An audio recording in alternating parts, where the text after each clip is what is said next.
나는 10년 전부터 서영 언니와 함께 당신을 무너뜨릴 준비를 해왔어. 재혼한 지 석 달 만에 젊은 아내의 입에서 나온 말이었습니다. 내 본명은 민수진이야. 20년 전 당신 아버지가 죽인 하청업체 사장 딸. 그 순간 재벌회장 강태준의 심장이 멈췄습니다. 이혼 도장 찍은 그날 24살 연하와 재혼하며 승리를 확신했던 남자. 하지만 그는 몰랐습니다. 새 아내와 전처가 10년 전부터 손을 잡고 있었다는 사실을. 그리고 자신이 밟고 올라선 사람들의 딸이 복수의 칼날을 갈고 있었다는 것을. 사연 시작하기 전에 구독 눌러주시면 새로운 사연을 매일 받아보실 수 있어요. 오늘의 사연 시작합니다. 서울 강남구 도산대로 성도그룹 본사 45층 회장실의 통유리창으로 오후 햇살이 쏟아져 들어옵니다. 강태준이 넓은 책상 앞에 앉아 서류 한 장을 손에 들고 있습니다. 재판이 온 판결문이었습니다. 3개월간의 지루한 법정 공방 끝에 마침내 도착한 종결 문서였죠. 태준이 판결문 위로 시선을 천천히 훑으며 입꼬리를 올립니다. 드디어 자유다. 태준이 판결문을 책상 위에 툭 내려놓으며 의자 등받이에 깊숙이 몸을 기댑니다. 30년이라는 세월이 이 종이 한 장으로 끝났습니다. 태준이 손목시계를 확인하더니 자리에서 일어나 양복 단추를 채웁니다. 같은 날 오후 서초구청 민원실. 태준이 문을 열고 들어서자 창가 의자에 앉아있던 젊은 여자가 자리에서 일어납니다. 민하윤이었습니다. 연한 베이지색 원피스를 입은 하윤이 환하게 웃으며 태준에게 다가옵니다. 오래 기다렸어? 태준이 하윤의 어깨를 가볍게 감싸며 물었습니다. 아니요, 방금 왔어요. 하윤이 태준의 팔짱을 끼며 대답합니다. 두 사람이 나란히 민원 창구로 걸어갑니다. 태준이 미리 작성해온 혼인신고서를 창구에 내밀었습니다. 담당 직원이 서류를 확인하고 도장을 찍습니다. 그렇게 간단히 새로운 결혼이 시작되었습니다. 그날 저녁 뉴스 속보가 전파를 탔습니다. 성도그룹 강태준 회장, 이혼 당일 24세 연하와 재혼. 재계와 사교계가 발칵 뒤집어졌죠. 청담동의 한 고급 레스토랑. 프라이빗 룸에서 비공개 피로연이 열렸습니다. 성도그룹 임원들과 주요 거래처 대표들이 샴페인 잔을 들고 서 있습니다. 하윤이 태준의 옆에 서서 한 사람 한 사람에게 인사를 건넵니다. 앞으로 잘 부탁드립니다. 하윤이 허리를 숙여 인사하자 임원 한 명이 고개를 끄덕입니다. 회장님 안목이 대단하십니다. 예쁘시기도 하고 똑똑해 보이시기도 하고. 태준이 하윤의 허리를 감싸며 웃습니다. 눈이 높아서 그래요. 아무나 안 데려옵니다. 참석자들 사이에서 웃음이 번집니다. 하윤이 능숙하게 대화를 이끌고 명함을 교환하는 모습에 사람들이 수군거립니다. 저 여자 단순한 내연녀가 아닌데? 어디서 저런 여자를 찾아왔대? 피로연이 한창일 때 하윤이 태준에게 살짝 귓속말을 합니다. 잠깐 화장실 다녀올게요. 태준이 고개를 끄덕입니다. 하윤이 우아한 걸음으로 홀을 빠져나갑니다. 화장실 안 하윤이 거울 앞에 서서 핸드백을 엽니다. 휴대폰을 꺼내 빠르게 메시지를 입력합니다. 1단계 완료. 수신자는 언니라고 저장된 연락처였습니다. 하윤이 메시지를 보낸 뒤 휴대폰을 가방에 넣고 거울을 봅니다. 입술 라인을 손가락으로 정리하며 차가운 미소를 짓습니다. 그리고 다시 환한 표정을 만들어 피로 연장으로 돌아갑니다. 그 시각 평창동의 한 작은 빌라. 윤서영이 거실 소파에 앉아 샴페인 병을 따고 있습니다. 재판 이혼에서 위자료도 재산 분할도 청구하지 않았습니다. 30년 살던 삼성동 저택을 스스로 나왔죠.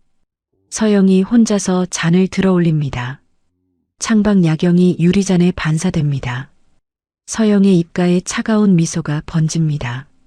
수고했어, 나. 서영이 샴페인을 한 모금 마시고 잔을 내려놓습니다. 그리고 천천히 서재로 걸어갑니다. 책장 한쪽을 밀자 숨겨진 공간이 드러납니다.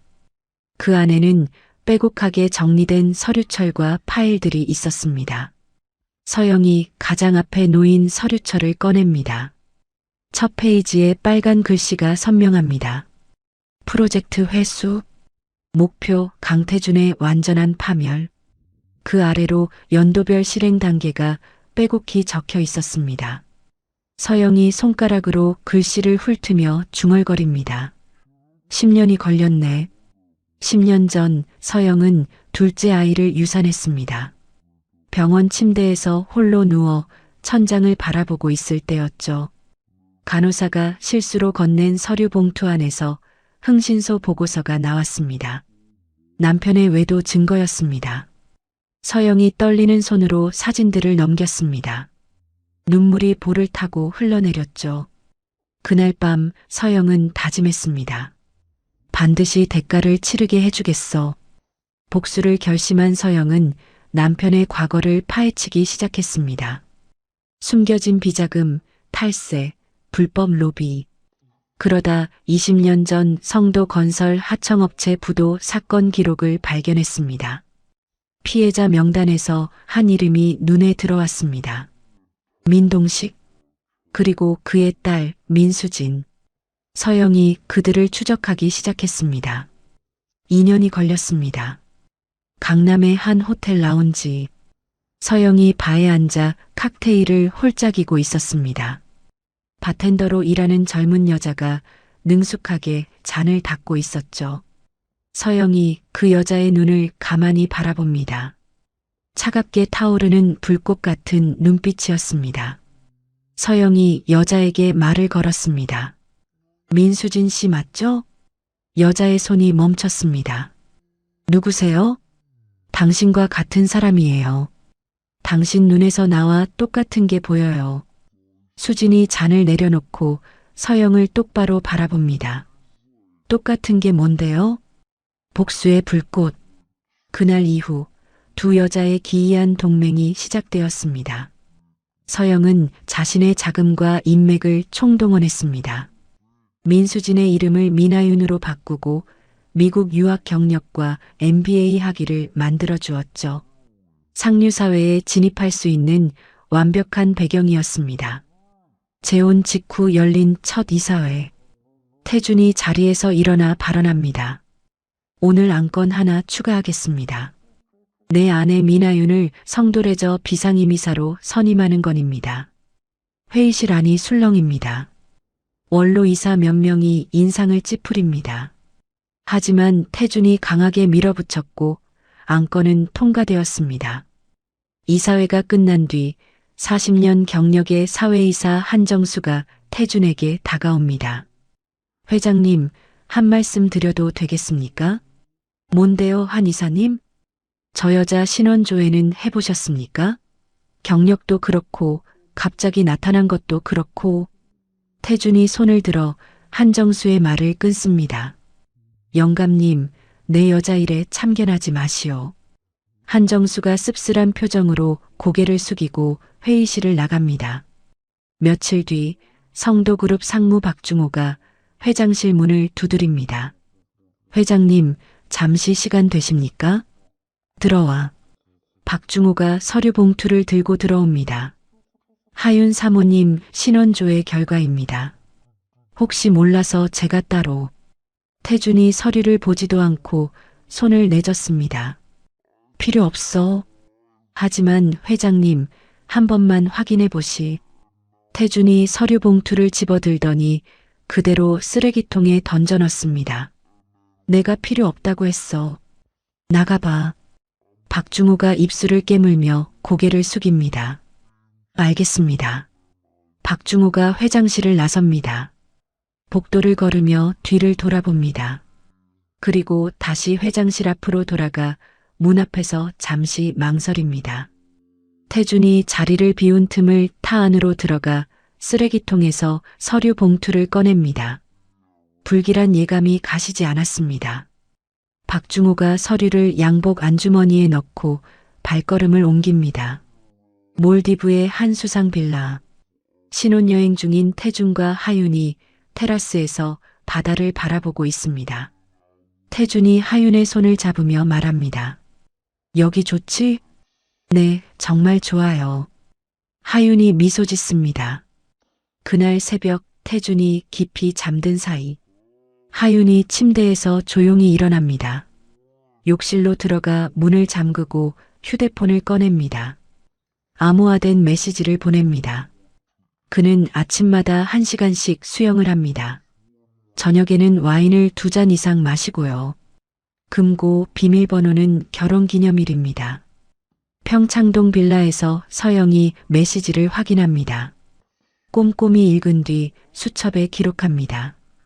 그리고 다음 페이지를 넘깁니다. 거기에는 이렇게 적혀 있었습니다. 10년 계획의 이막이 시작됐다.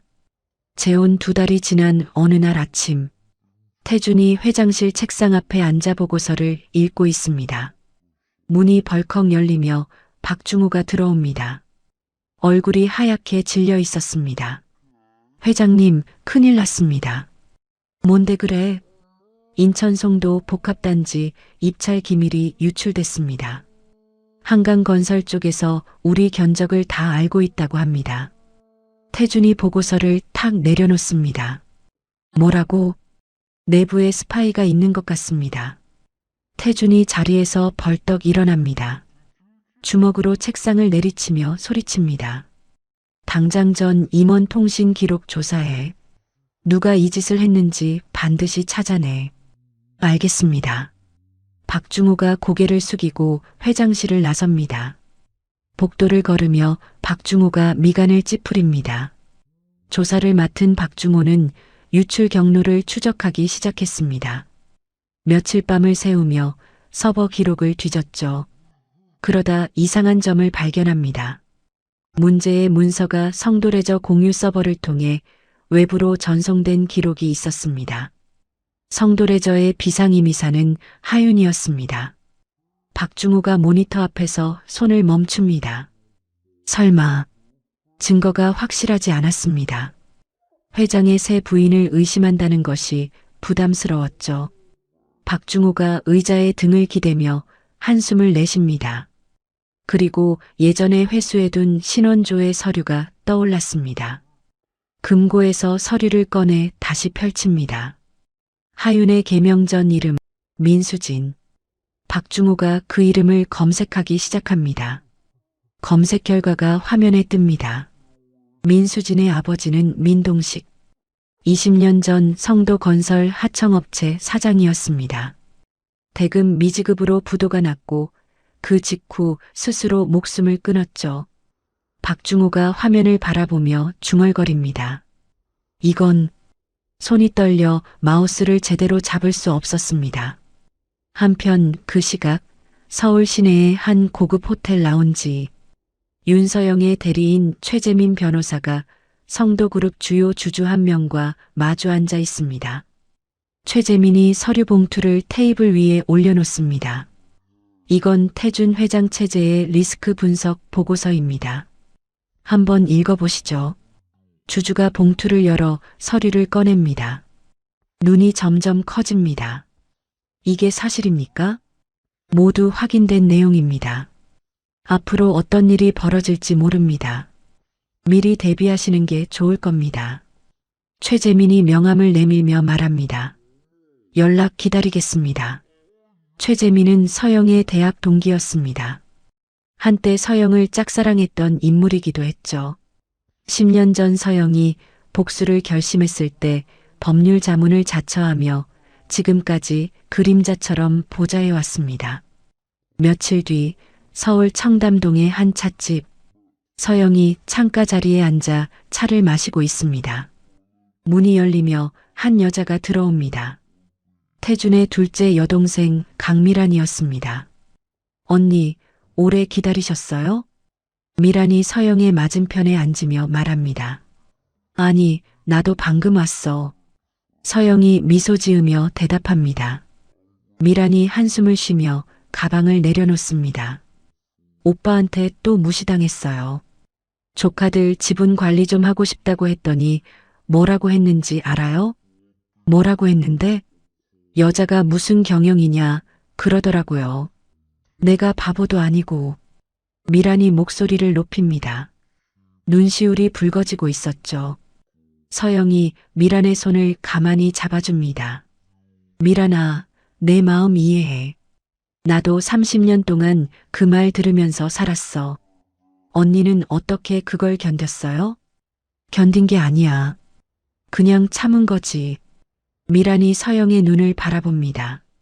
서영의 눈에서 묘한 빛이 스쳐 지나갔습니다.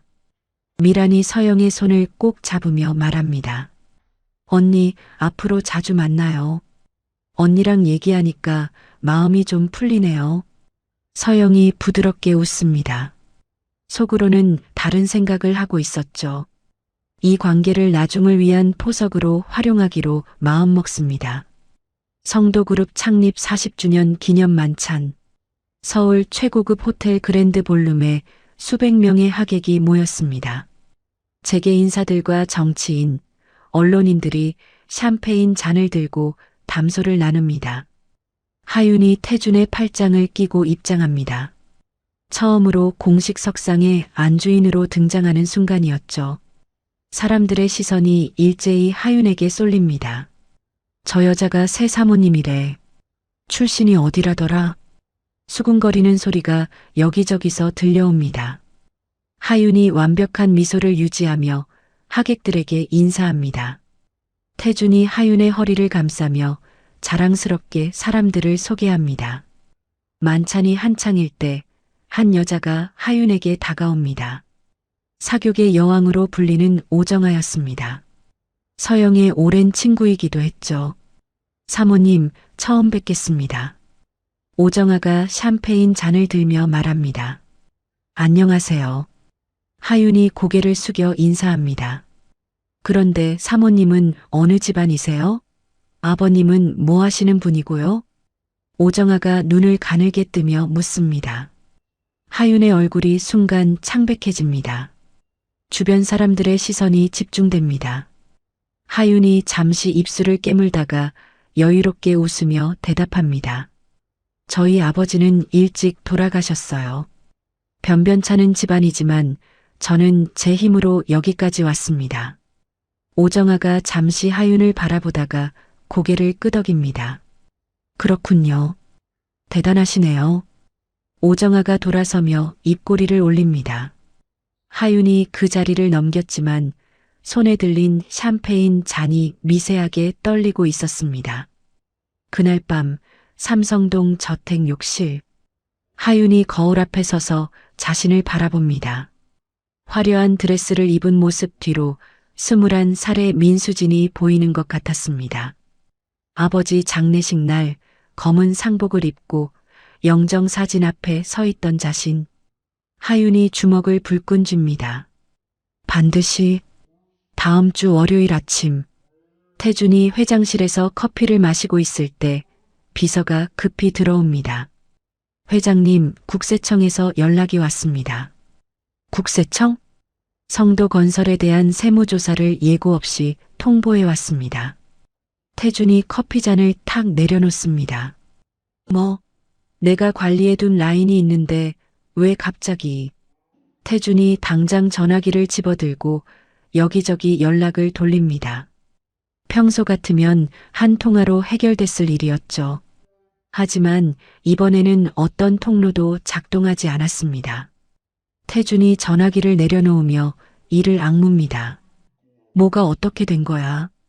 세무조사 배후에는 서영의 외삼촌이 있었습니다. 전직 국세청 고위 간부로 퇴직 후에도 후배들에게 영향력을 행사할 수 있는 위치에 있었죠. 서영의 부탁을 받아 태준을 겨냥한 특별조사를 성사시킨 것이었습니다. 세무조사가 진행되는 동안 성도그룹 주가가 15% 급락합니다. 증권가에서 긴급 보고서가 올라옵니다. 정체불명의 투자자가 장외에서 성도그룹 지분을 조용히 매집하고 있다는 내용이었습니다. 태준이 보고서를 읽으며 손으로 이마를 짚습니다. 누군가 나를 노리고 있어. 태준이 증권사 임원에게 전화를 겁니다.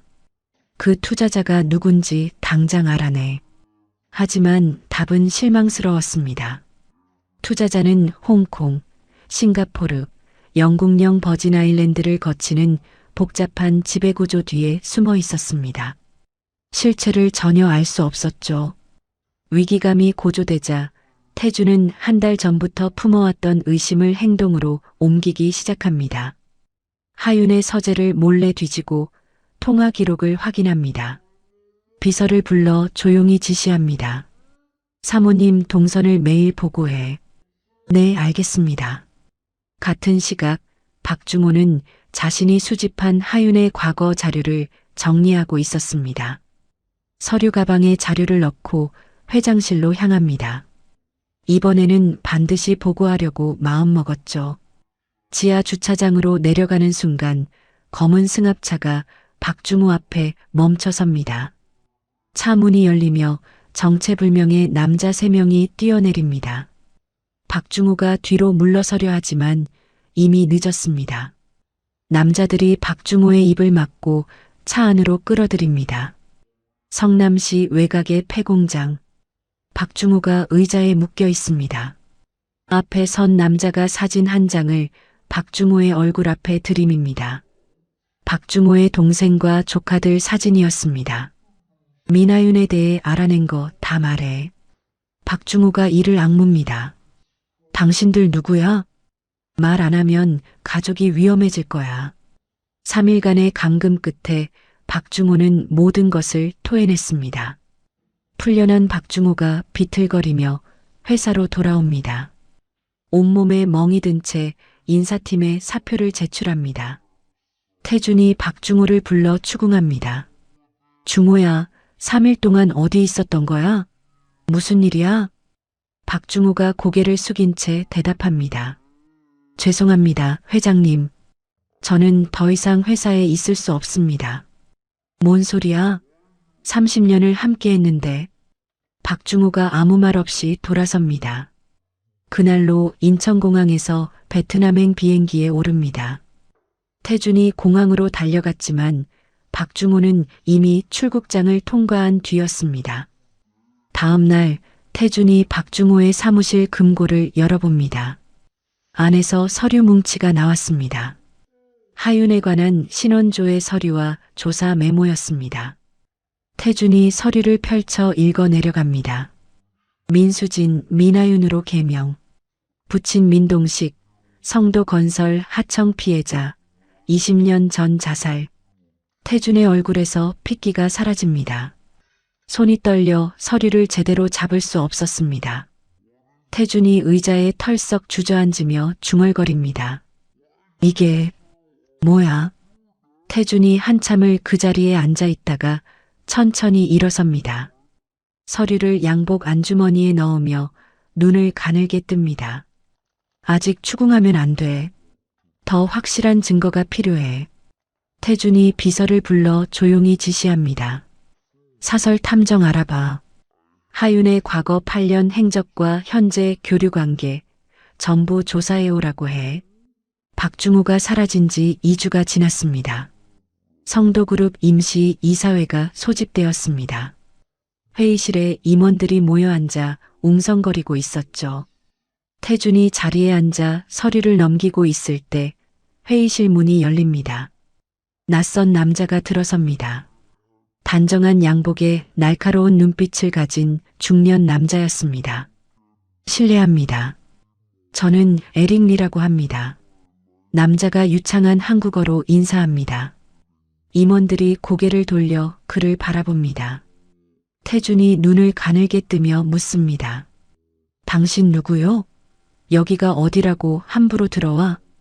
에릭이 미소 지으며 명함을 내밉니다. 홍콩계 투자회사 대표입니다. 저와 연합 투자자들이 성도그룹 지분 28%를 확보했습니다. 회의실 안이 술렁입니다. 임원들이 서로 얼굴을 마주 봅니다. 태준이 자리에서 벌떡 일어납니다. 28%? 그게 무슨 소리야? 장외에서 조용히 매집했습니다. 합법적으로요. 에릭이 서류 뭉치를 테이블 위에 올려놓습니다. 오늘 제가 이 자리에 온 이유는 간단합니다. 경영 투명성 강화를 위한 이사회 개편을 요구하러 왔습니다. 태준이 서류를 집어들고 훑어봅니다. 손이 미세하게 떨리고 있었습니다. 에릭 리는 MIT 금융공학 박사 출신이었습니다. 월스트리트에서 기업 해체 전문가로 악명이 높았죠. 태국에서 섬유회사를, 말레이시아에서 건설회사를 인수한 뒤 각각 수천 명의 직원을 해고했습니다. 연금, 기금까지 빼돌린 전력이 있는 냉혈한 사업가였습니다. 이사회가 끝난 후 태준이 비서를 불러 지시합니다. 에릭 리 배우를 캐. 누가 돈을 댔는지 알아내. 조사 결과가 며칠 뒤 올라왔습니다. 하지만 투자회사의 실소유자는 겹겹이 위장된 페이퍼 컴퍼니 뒤에 숨어 있었습니다. 모든 흔적이 영국령 버진 아일랜드에서 끊겼죠. 추적이 불가능했습니다. 그 무렵 서영은 평창동 빌라 서재에서 하윤에게서 온 메시지를 확인하고 있었습니다. 에릭 리가 한국에 들어왔다는 소식이었죠.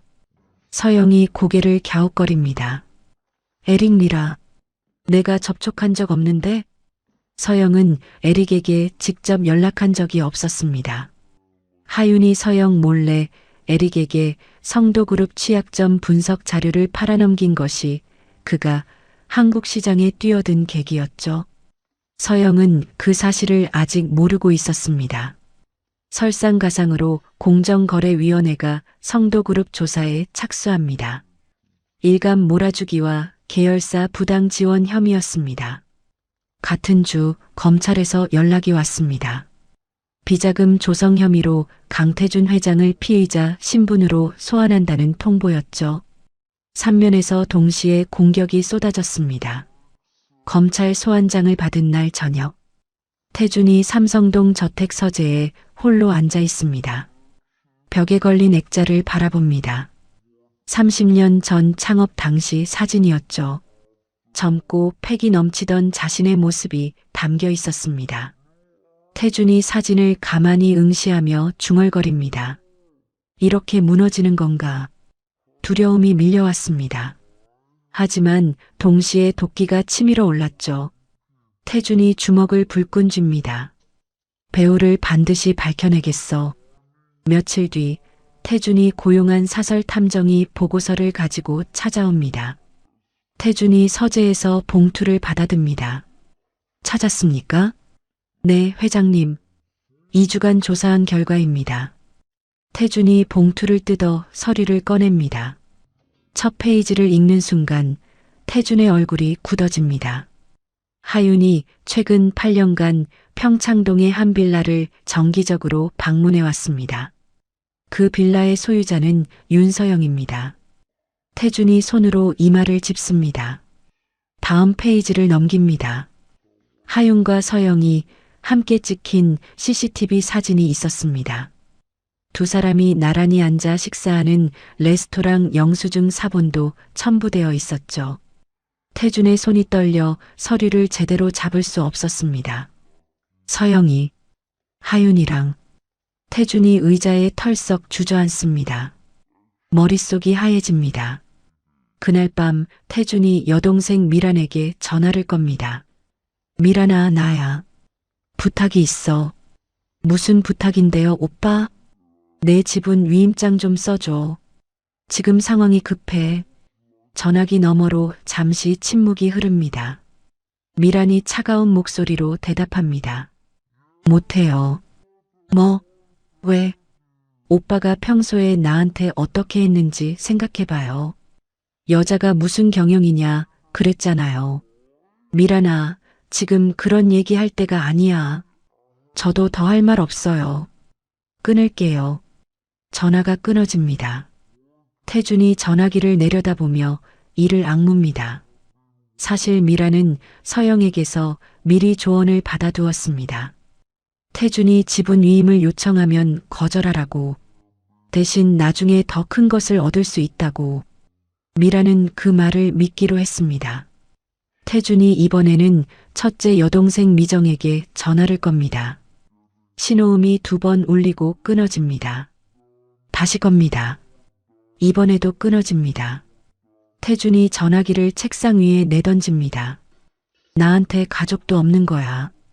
재혼 때 미정에게 했던 말이 떠올랐습니다. 내 인생에 참견하지 마. 그 말에 상처받은 미정이 등을 돌린 것이었죠. 그날 밤 태준이 서재에서 하윤을 부릅니다. 탐정 보고서와 박중호의 조사 자료를 책상 위에 펼쳐놓고 기다립니다.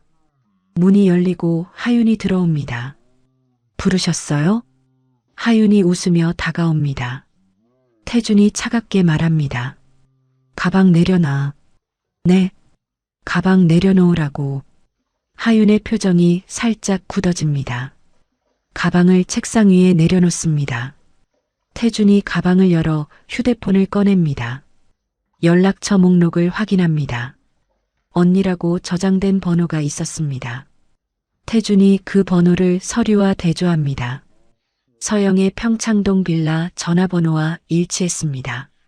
태준이 천천히 고개를 들어 하윤을 바라봅니다. 눈빛이 얼음처럼 차갑습니다. 이게 뭐야? 하윤이 휴대폰 화면을 봅니다. 잠시 침묵이 흐릅니다. 하윤의 입꼬리가 천천히 올라갑니다. 들켰네. 뭐라고? 더 이상 숨길 것도 없으니까 말해줄게. 하윤이 태준의 맞은편 의자에 앉으며 말합니다. 냉소를 띤 얼굴이었습니다. 나는 10년 전부터 서영 언니와 함께 당신을 무너뜨릴 준비를 해왔어. 태준이 주먹을 움켜쥡니다. 10년? 내 본명은 민수진이야. 20년 전 성도건설 하청 대금 못 받아서 부도난 회사 사장 민동식. 그 사람이 내 아버지야. 태준의 눈이 커집니다. 민동식이라는 이름이 희미하게 떠올랐습니다. 20년 전 아버지의 명령으로 하청 대금 지급을 중단시켰던 일. 그때 누군가가 말했었죠. 저 집 딸이 고3이라던데 불쌍하게 됐네. 태준이 무심히 넘겼던 말이었습니다. 그것이 20년 후 이렇게 돌아올 줄은 상상도 못했습니다. 당신 아버지가 우리 아버지를 죽였어. 하윤이 태준의 눈을 똑바로 바라보며 말합니다. 나는 그날부터 복수만 생각하며 살았어. 서영 언니가 나를 찾아왔을 때 하늘이 기회를 준 줄 알았어. 태준이 자리에서 벌떡 일어납니다. 분노에 사로잡혀 하윤의 멱살을 잡으려 합니다. 그 순간 태준이 갑자기 왼쪽 가슴을 부여잡습니다. 태준이 무릎을 꿇습니다. 얼굴이 새파랗게 질려갑니다. 하윤이 그 모습을 차갑게 내려다봅니다. 주머니에서 휴대폰을 꺼내 서영에게 전화를 겁니다. 언니 나야. 태준이 쓰러졌어. 전화기 너머로 잠시 침묵이 흐릅니다. 서영의 목소리가 들려옵니다. 신고해. 하윤이 그 짧은 망설임을 감지합니다. 언니도 그가 죽길 바라는 건가? 하윤이 119에 전화하기까지 8분을 더 지체합니다. 한강성 모병원 응급실. 태준이 심정지 상태로 실려옵니다. 의료진이 심폐소생술을 시작합니다. 35분간의 사투 끝에 태준의 심장이 다시 뜁니다. 중환자실 앞복도. 의사가 하윤과 달려온 미란에게 설명합니다. 심근 손상이 심합니다. 정상적인 활동이 어렵고 24시간 관리가 필요할 수 있습니다. 미란이 손으로 입을 막으며 흐느낍니다. 오빠가 정말 죽을 뻔한 거예요? 미란이 떨리는 손으로 휴대폰을 꺼내 서영에게 전화를 겁니다. 언니, 오빠가 정말 죽을 뻔했어요. 서영이 전화를 받고 한참 동안 아무 말도 하지 못합니다. 중환자실 유리창 너머 기계에 연결된 채 누워있는 태준의 모습이 보입니다. 서영이 복도에 서서 그 모습을 바라봅니다. 눈에는 승리의 기쁨도 연민도 아닌 깊은 공허함이 서려 있었습니다. 이게 내가 원하던 결말이었나? 서영이 중얼거리며 천천히 발걸음을 옮깁니다. 병원 복도를 걸어나가는 순간 휴대폰이 울립니다. 최재민 변호사의 문자였습니다. 국세청 제보건 진행할까요? 서영이 걸음을 멈추고 화면을 바라봅니다. 손가락이 잠시 멈칫합니다. 그리고 천천히 답장을 입력합니다. 보류. 심장마비가 발생한 지 2달이 지났습니다. 태준이 성남시 외곽의 한적한 재활요양병원으로 이송되었습니다. 한때 제게 거물이었던 그를 찾아오는 사람은 아무도 없었죠. 병실 창가에 앉아 태준이 멍하니 밖을 바라봅니다. 같은 시각 서울 성도그룹 본사 이사회 회의만이 상정되었습니다. 찬성 다수로 통과. 강태준은 공식적으로 모든 직함을 잃었습니다. 회의만이 통과되자마자 에릭리가 손을 듭니다. 임시경영위원회 구성을 제안합니다. 서영도 자리에서 일어납니다. 저도 제 지분을 근거로 경영 참여를 요구합니다. 하윤이 서영의 옆에서 말합니다. 저도 마찬가지입니다. 회의실 안이 술렁입니다. 성도그룹은 3파전 양상에 돌입했습니다. 며칠 뒤 법원에서 이혼 소송 통지서가 날아왔습니다. 하윤이 태준의 남은 개인 재산 절반을 요구했죠. 검찰 수사까지 겹쳐 태준의 계좌는 대부분 동결되었습니다. 병원비조차 밀리기 시작했습니다. 요양병원 원무과에서 전화가 왔습니다. 강태준 환자분, 원장실로 와주시기 바랍니다. 태준이 지팡이를 짚고 천천히 원장실로 향합니다. 원장이 안경을 고쳤으며 말합니다. 환자분, 2개월치 체납금을 납부하지 않으시면 퇴원 조치할 수밖에 없습니다. 태준이 원장을 바라봅니다. 아무 말도 나오지 않았습니다. 생애 처음으로 돈이 없어서 쫓겨날 위기에 처한 것이었죠. 일주일만 시간을 주십시오. 태준이 겨우 그 말을 내뱉고 원장실을 나섭니다. 복도를 걸으며 손으로 벽을 짚습니다. 다리에 힘이 풀렸습니다. 며칠 뒤 새로운 간병인이 배정되었습니다. 젊은 여자가 병실 문을 열고 들어옵니다. 단정한 머리에 수수한 차림이었죠. 안녕하세요. 오늘부터 간병을 맡게 된 정수아입니다. 태준이 고개를 돌려 그녀를 바라봅니다. 정수아. 어디서 들어본 이름이었습니다. 태준이 눈을 가늘게 뜨며 묻습니다. 정수아? 혹시 정대식이랑 관계가 있어? 수아가 잠시 멈칫합니다. 네. 정대식이 제 아버지입니다. 태준의 얼굴이 굳어집니다. 정대식? 15년간 자신의 운전기사로 일했던 사람이었죠. 회사 비자금 운반에 연루되어 해고당한 후 병으로 세상을 떠났습니다. 네가 왜 여기 있는 거야? 태준이 경계하는 눈빛으로 묻습니다. 수아가 태준을 똑바로 바라봅니다. 솔직히 말씀드릴게요. 처음에는 복수하려고 왔어요. 태준이 눈을 크게 뜹니다. 뭐? 아버지가 억울하게 해고당하고 얼마 안 돼서 돌아가셨거든요. 그래서 회장님을 원망했어요. 수아가 담담하게 말합니다. 태준이 아무 말 없이 수아를 바라봅니다. 그런데 수아가 잠시 말을 멈춥니다. 제가 처음 병실에 들어왔을 때 회장님 모습이 제가 상상했던 것과 너무 달랐어요. 뭐가 달랐는데? 저는 오만하고 거만한 사람을 예상했거든요. 근데 기계에 연결된 채 창밖만 바라보고 계시더라고요. 마치 이미 모든 걸 잃은 사람처럼. 태준이 고개를 돌려 창밖을 바라봅니다. 아무 말도 하지 않았습니다. 수아는 첫 주 동안 최소한의 간병만 했습니다. 필요한 것만 챙겨주고 말을 거의 하지 않았죠. 태준도 수아에게 말을 걸지 않았습니다. 어느 날 새벽 수아가 병실 소파에서 쪽잠을 자고 있었습니다. 신음소리에 눈을 뜹니다. 태준이 침대에서 몸을 뒤척이고 있었습니다. 이마에 식은땀이 맺혀 있었죠. 미안하다. 미안하다. 태준이 잠꼬대를 합니다. 얼굴이 고통스럽게 일그러져 있었습니다. 수아가 그 모습을 가만히 지켜봅니다. 이 사람 이미 자기만의 지옥에 있구나.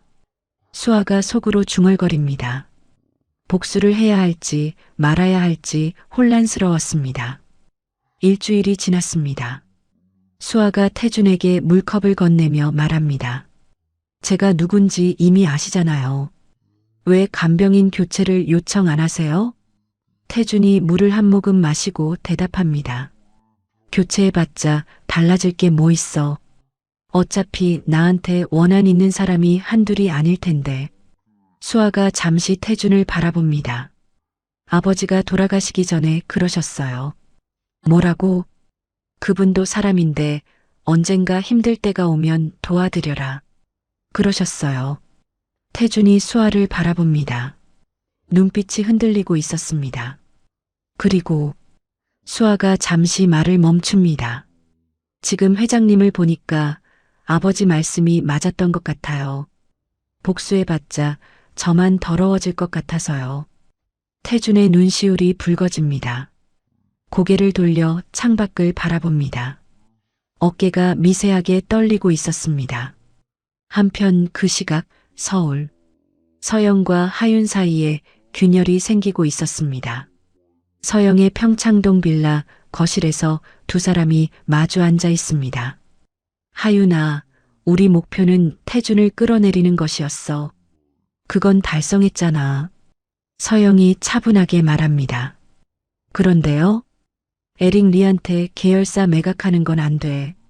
10,000명 직원을 길바닥에 내앉히는 거야. 하윤이 코웃음을 칩니다. 언니는 결국 재벌 마누라로 30년 살아서 져들 편인 거죠? 그게 무슨 소리야? 나는 저 회사가 어떻게 되든 상관없어요. 내 목만 챙기면 돼요. 서영이 하윤을 바라봅니다. 8년간 딸처럼 키워온 여자였습니다. 그런데 지금 눈앞에 하윤은 낯설었습니다. 하윤아, 우리가 그러려고 10년을 준비한 게 아니잖아. 언니 생각이랑 내 생각이 다른 거예요. 그것뿐이에요. 하윤이 자리에서 일어납니다. 저 갈게요. 하윤이 문을 열고 나갑니다. 서영이 빈 소파를 바라보며 한숨을 내쉽니다. 며칠 뒤 서울 시내의 한 호텔 라운지. 에릭 리가 하윤과 마주 앉아 있습니다. 제 제안을 들어보시겠습니까? 에릭이 서류를 밀어줍니다.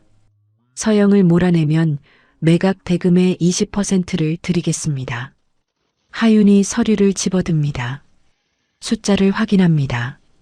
200억이 넘는 금액이었죠. 이 돈이면 하윤이 속으로 계산합니다.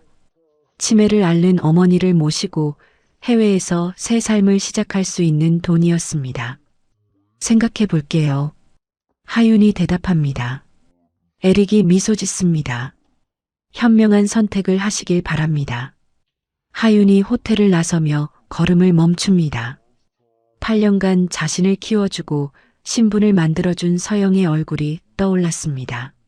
하지만 어머니의 요양비와 자신의 미래를 생각하면 하윤이 눈을 감았다 뜹니다. 미안해요, 언니. 서영이 에릭과 하윤의 미래 소식을 전해 들은 것은 며칠 뒤였습니다. 최재민 변호사가 급히 찾아왔습니다. 서영 씨, 하윤이 에릭 리를 만나고 있습니다. 서영이 찻잔을 내려놓습니다. 알고 있었어요? 첩보가 들어왔습니다. 두 사람이 여러 번 만났다고 합니다. 서영이 창밖을 바라봅니다. 8년간 딸처럼 키워온 여자에게 배신당했다는 사실. 가슴 한쪽이 무너져 내리는 것 같았습니다. 내가 하윤이를 너무 믿었나 봐요. 어떻게 하시겠습니까? 서영이 잠시 침묵합니다. 그리고 천천히 입을 엽니다. 복수가 진정한 승리인지 모르겠어요. 최 변호사님, 요양병원. 태준이 수아의 도움으로 재활 치료를 받고 있었습니다. 조금씩 걸을 수 있게 되었죠. 어느 날 오후 두 사람이 병원 정원에서 산책을 합니다. 태준이 지팡이를 짚고 천천히 걷고 있었습니다. 그때 정원 반대편에서 한 여자가 걸어오고 있었습니다. 서영이었습니다. 같은 병원에 입원한 지인을 문병 온 것이었죠. 두 사람이 10m 거리에서 마주칩니다. 서영이 걸음을 멈춥니다. 태준도 걸음을 멈춥니다. 몇 초간 서로를 바라봅니다. 아무 말 없이. 그리고 각자의 방향으로 돌아섭니다. 서영이 몇 걸음 걸어가다 멈춥니다. 30년 전 젊고 패기 넘치던 태준의 모습이 떠올랐습니다. 지금의 초라한 모습과 겹쳐 보였죠. 서영이 한참을 그 자리에 서 있었습니다.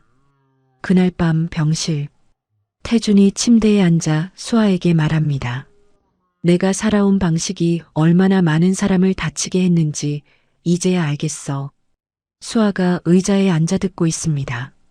하청업체 대금을 안 줘서 사람이 죽었어. 직원들을 아무렇지 않게 잘랐고 가족한테는 관심도 없었어. 태준이 손으로 얼굴을 감쌉니다. 나는 나쁜 놈이야. 수아가 잠시 태준을 바라봅니다. 왜 욕 안 해요? 태준이 고개를 들어 수아를 봅니다.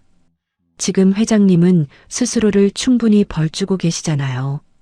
태준의 눈에서 눈물이 흘러내립니다. 62년 인생에서 처음으로 자신의 잘못을 인정하고 말로 꺼낸 순간이었습니다. 그날 밤늦게 태준이 떨리는 손으로 휴대폰을 집어듭니다. 연락처에서 서영의 번호를 찾습니다. 문자 메시지를 입력합니다. 단 한 줄. 미안하다. 평창동 빌라. 서영이 휴대폰 알림 소리에 화면을 확인합니다. 태준의 메시지였습니다. 서영이 화면을 한참 바라봅니다. 답장을 하지 않았습니다. 하지만 메시지를 삭제하지 않고 저장해 두었습니다. 같은 시각 베트남 호치민. 한 카페에서 박중호가 노트북으로 한국 뉴스를 검색하고 있습니다. 화면에 태준의 해임 기사가 떠올랐습니다. 회장님, 박중호가 중얼거립니다. 한참을 화면을 바라봅니다. 그리고 휴대폰을 꺼내 연락처를 엽니다. 태준의 번호 위에 손가락을 올립니다. 잠시 망설이다가 손가락을 내립니다. 다시 올립니다. 다시 내립니다. 박중호가 한숨을 내쉬며 휴대폰을 테이블 위에 내려놓습니다. 창밖의 호치민 야경이 흐릿하게 번져 보였습니다. 문자 메시지를 보낸 지 보름이 지났습니다. 태준의 재활은 놀라운 속도로 진전을 보였습니다. 보조기구 없이도 병원 복도를 3바퀴 돌 수 있게 되었죠. 담당 의사가 수아에게 말합니다. 정말 대단합니다. 살고자 하는 의지가 생긴 것 같아요. 수아가 고개를 끄덕입니다. 조금씩 나아지고 계세요. 태준은 매일 아침 병원 정원을 산책했습니다. 수아가 그 옆에서 묵묵히 함께 걸었죠. 어느 날 아침 정원 화단 앞에서 수아가 걸음을 멈춥니다. 회장님, 이거 아세요? 이건 페랭이 꽃이에요. 태준이 화단을 내려다봅니다. 분홍색 작은 꽃이 바람에 흔들리고 있었습니다. 페랭이 꽃? 네. 저 노란 건 금잔하고요. 여기 보라색 꽃은 도라지 꽃이에요. 태준이 꽃들을 바라봅니다. 62년 인생에서 처음으로 길가의 꽃 이름에 관심을 가졌습니다. 예쁘네. 태준이 중얼거립니다. 수아가 살짝 미소 짓습니다. 어느 날 점심때 수아가 태준에게 말합니다. 오늘은 밖에서 밥 드실래요? 병원 근처에 분식집이 하나 있거든요. 분식집? 네. 라면이 맛있어요. 태준이 잠시 생각하다가 고개를 끄덕입니다. 두 사람이 병원을 나와 골목길을 걷습니다. 작은 분식집 앞에 도착했습니다. 허름한 간판에 플라스틱 의자가 놓여 있었죠. 태준이 의자에 앉으며 주위를 둘러봅니다. 미슐랭 레스토랑만 다니던 사람에게는 낯선 풍경이었습니다. 여기서 뭘 시켜? 라면이요. 여기 라면이 진짜 맛있어요. 수아가 주인 아주머니에게 주문합니다. 아주머니 라면 2개요. 알았어. 잠깐만. 잠시 후 김이 모락모락 나는 라면 2그릇이 나왔습니다. 태준이 젓가락을 들어 면을 집어 먹습니다. 뜨거운 국물이 목을 타고 내려갔습니다. 맛있네. 태준이 중얼거립니다. 무엇이든 시킬 수 있었던 때보다 지금 이 4,000원짜리 라면이 더 맛있었습니다. 주인 아주머니가 2사람을 보며 말합니다. 딸이랑 사이가 좋으시네요. 태준이 잠시 멈칫합니다. 수아를 바라봅니다. 수아도 태준을 바라봅니다. 둘 다 부정하지 않았습니다. 태준이 어색하게 웃으며 국물을 후루룩 마십니다. 한편 그 시각 서울. 서영이 기자회견장에 서 있었습니다. 카메라 플래시가 터지는 가운데 서영이 마이크 앞에 섭니다. 오늘 저는 상생재단 설립을 발표합니다. 기자들이 술렁입니다. 저는 개인 재산 50억 원을 출연해 이 재단을 만들었습니다. 첫 번째 사업으로 대기업 하청업체 피해 가족 지원 프로그램을 시작합니다. 기자 한 명이 손을 들고 질문합니다. 이혼한 남편에 대한 복수라는 소문이 있는데 이번 재단 설립도 그 일환입니까? 서영이 잠시 침묵합니다. 그리고 천천히 입을 엽니다. 복수는 끝났습니다. 이제는 속죄를 하려고 합니다. 기자회견이 끝난 후 서영은 부산으로 향했습니다. 20년 전 자살한 하청업체 사장 민동식의 유가족을 찾아가기 위해서였죠. 하윤의 어머니 김순자였습니다. 부산 변두리의 낡은 빌라. 서영이 초인종을 누릅니다. 문이 열리고 백발의 노인이 나타납니다. 김순자였습니다. 치매를 앓고 있어 서영이 누구인지 알아보지 못했습니다. 손님이 왔네. 차 드실래요? 순자가 환하게 웃으며 말합니다. 서영이 그 모습을 보는 순간 눈물이 터져 나왔습니다. 무릎을 꿇고 고개를 숙입니다. 죄송합니다. 정말 죄송합니다. 순자가 고개를 갸웃거립니다. 아이고, 왜 우세요? 일어나요. 서영이 한참을 그 자리에 주저앉아 울었습니다. 서울로 돌아온 며칠 뒤 에릭리와 손잡은 하윤이 임시주 주총의 소집을 요구했습니다. 성도그룹 핵심 계열사인 성도건설 매각을 위한 것이었죠. 하지만 총회 당일 예상치 못한 일이 벌어집니다. 서영이 확보한 우호 지분 18%와 태준의 여동생 미란의 지분 9%가 연합했습니다. 정족수 미달로 총회 자체가 무산된 것입니다. 미란이 주주총회장에서 처음으로 공개 발언을 합니다. 떨리는 손으로 마이크를 잡고 일어섭니다. 이 회사는 우리 아버지가 맨손으로 세운 회사입니다. 목소리가 떨렸지만 또렷했습니다. 외국 자본에 팔아넘기는 것은 아버지 영전에 대한 모독입니다. 회의장이 조용해집니다. 평생 경영에서 배제당했던 미란의 첫 공식적인 목소리였습니다. 같은 주 검찰청. 태준이 수아와 함께 자진 출석합니다. 검찰 건물 앞에서 태준이 잠시 멈춰섭니다. 긴장돼요? 수아가 묻습니다. 아니, 오히려 마음이 편해. 태준이 대답하고 건물 안으로 들어갑니다. 조사실에서 태준이 담당 검사와 마주 앉습니다. 강태준 씨 혐의를 인정합니까? 네, 전부 인정합니다. 검사가 눈을 크게 뜹니다. 비자금 조성, 분식회계, 하청업체 대금 미지급. 전부요? 네, 제가 한 짓입니다. 검사가 서류를 내려놓습니다. 변호사와 상의하시는 게 좋겠습니다. 전면 자백은 형량에. 태준이 손을 들어 검사의 말을 끊습니다. 줄여달라는 게 아닙니다. 이건 제가 60년 인생에서 처음으로 스스로 선택한 책임입니다.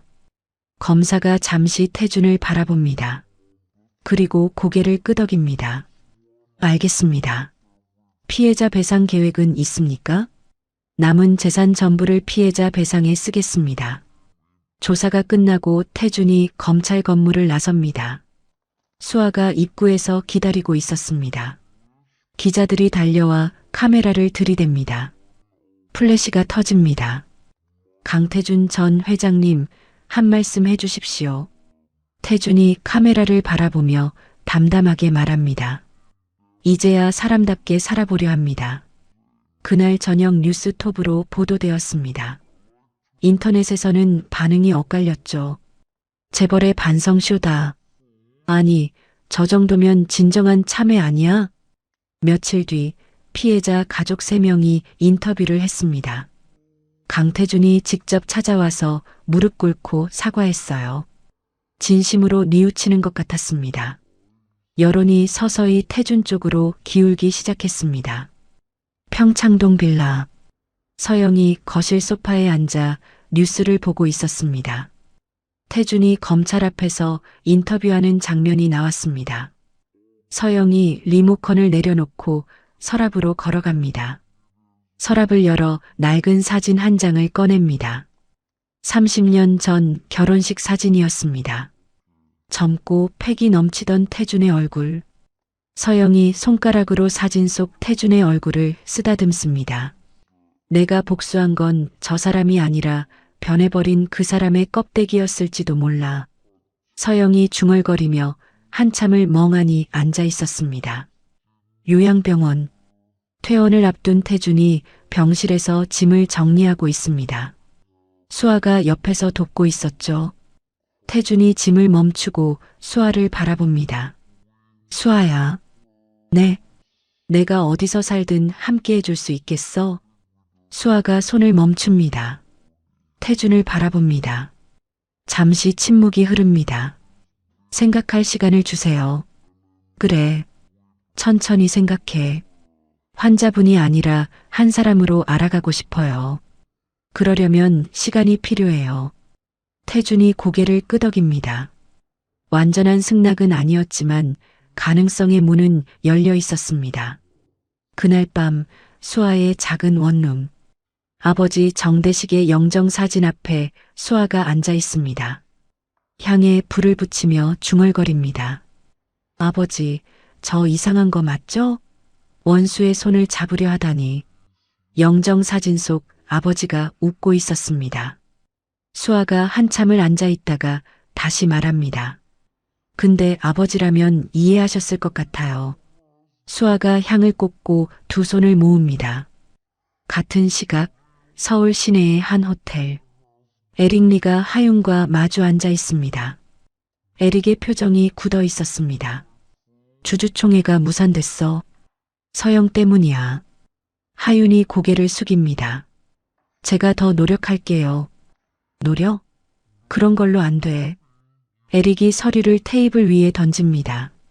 서영의 과거 불법 행위 증거를 조작해서 검찰에 고발하는 거야. 그러면 그녀가 법적 궁지에 몰리고 지분을 헐값에 넘기게 될 거야. 하윤이 서류를 바라봅니다. 증거 조작? 그건 범죄였습니다. 생각해 볼게요. 생각할 시간 없어. 지금 당장 결정해. 하윤이 눈을 감습니다. 8년간 자신을 키워준 서영의 얼굴이 떠올랐습니다. 하지만 치매 걸린 어머니 요양비와 자신의 미래. 하윤이 눈을 뜹니다. 알겠어요. 하죠. 그날 저녁 서영의 휴대폰에 문자 메시지가 도착합니다. 정체불명의 발신자였습니다. 당신이 시작한 복수의 진실을 세상에 알리겠다. 그리고 당신의 불법 자금 세탁 증거도 함께. 서영의 손이 떨리기 시작합니다.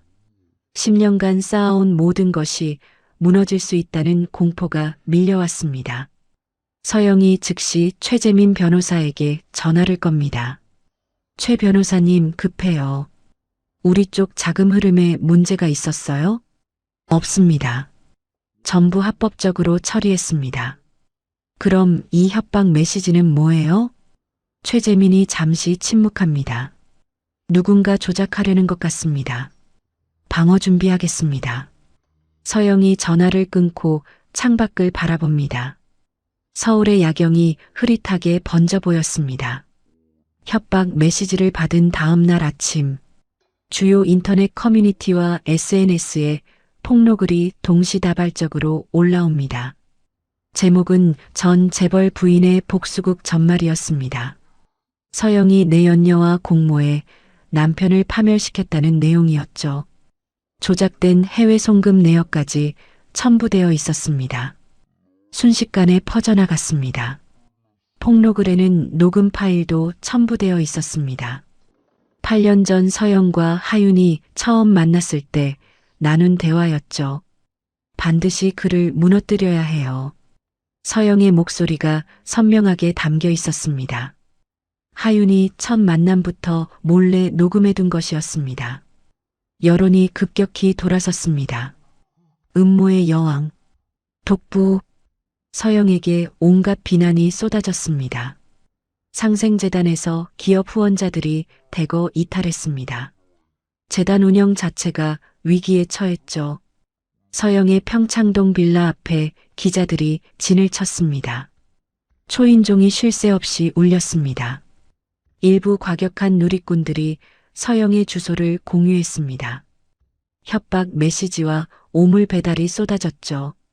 서영이 생애 처음으로 자신의 안전이 위협받는 공포를 느꼈습니다. 최 변호사님, 저 어떡해요? 서영이 떨리는 목소리로 전화합니다. 일단 호텔로 피신하세요. 제가 경호 인력 배치하겠습니다. 서영이 가방 하나만 챙겨 빌라를 빠져나갑니다. 뒷문으로 나와 택시를 잡아탔습니다. 서울 시내의 한 호텔에 체크인합니다. 며칠 뒤 검찰에서 연락이 왔습니다. 에릭리의 로펌이 서영을 자금 세탁 혐의로 고발한 것이었습니다. 조작된 해외 송금 내역이 증거로 제출되었죠. 검찰이 서영을 참고인 자격으로 소환 통보했습니다. 하윤은 이 혼란을 틈타 에릭과 함께 지분 추가 매집에 나섭니다. 동요하는 소액주주들의 지분을 싸게 사들였죠. 보유 지분이 32%까지 올라갔습니다. 수아의 작은 오피스텔. 태준이 TV를 보고 있습니다. 뉴스에서 서영의 폭로 기사가 나오고 있었죠. 전 재벌 부인의 복수에 당한 찌질한 재벌. 과거 비리가 재조명되고 있습니다.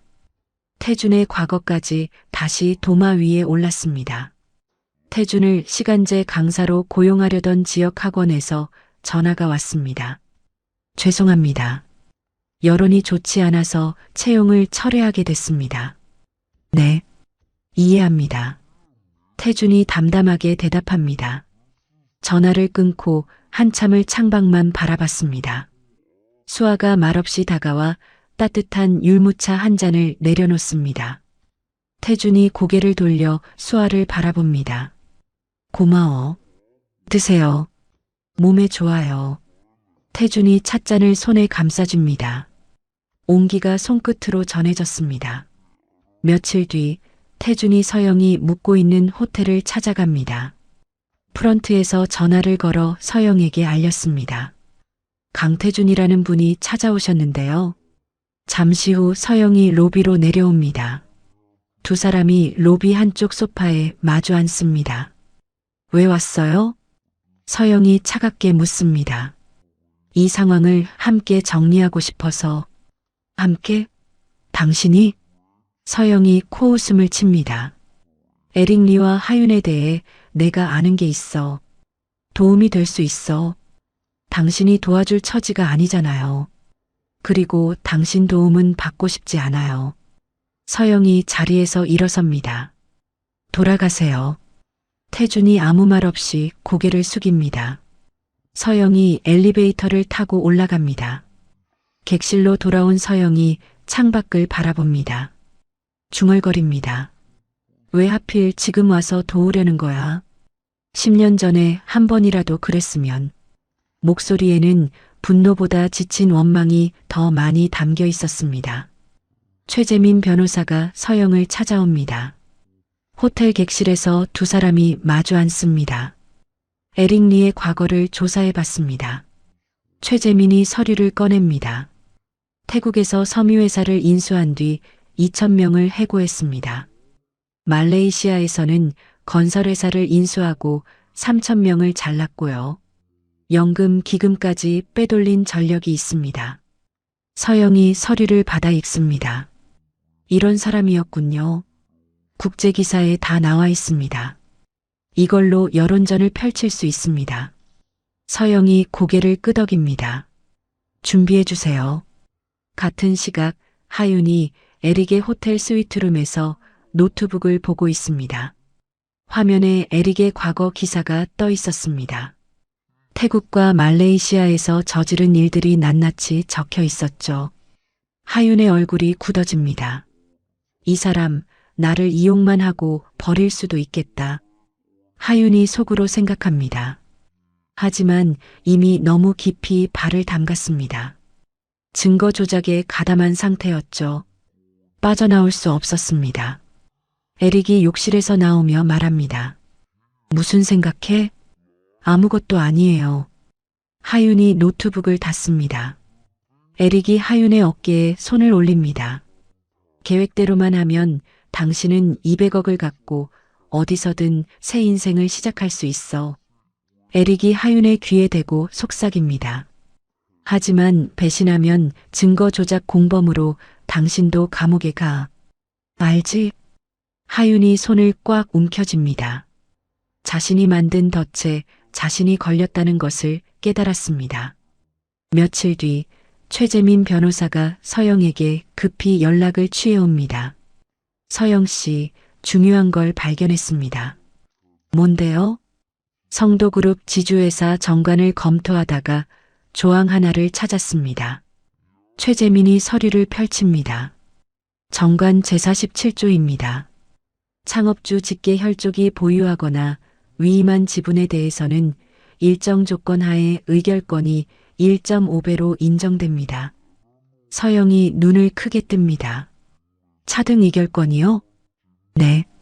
창업주인 태준 아버지가 1980년대에 외부 적대적 인수에 대비해 삽입한 조항입니다.